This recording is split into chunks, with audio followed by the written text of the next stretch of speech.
have this distribution side of it as well as this healthcare IT side of it. Well, we've kind of mentioned that with the life cycle of a drug that goes from a manufacturer all the way to the bedside of a patient.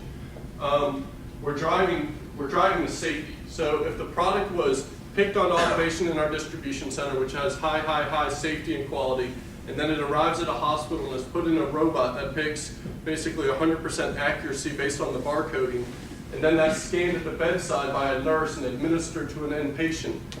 There's a reason we do all that. It's all about the patient safety side of it.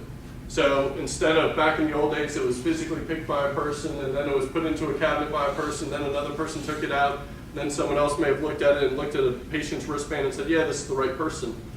Instead, with it all being barcoded technology, it's that full supply chain of safety that we're now able to drive. And it's enforcing that supply chain safety. So a lot of what we've talked about, we mentioned TCS, Brett and I are also rolling out SCI.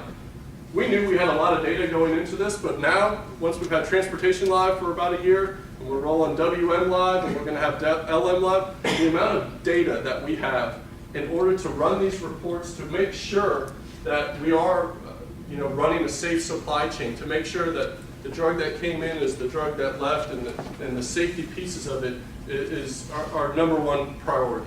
We'll talk about productivity and efficiency, but number one is safety for the patients and the drugs that are administered to them through our supply chain. But again, a lot of this technology, the other piece of it is reducing costs.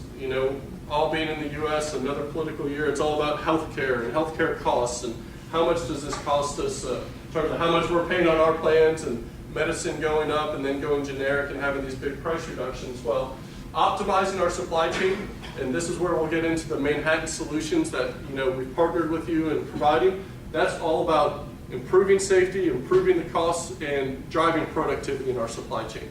Because at the end of the day, we're all consumers of this, or at least a third of us that are getting the medicines are consumers of this supply chain, so it's driving down those costs and improving quality.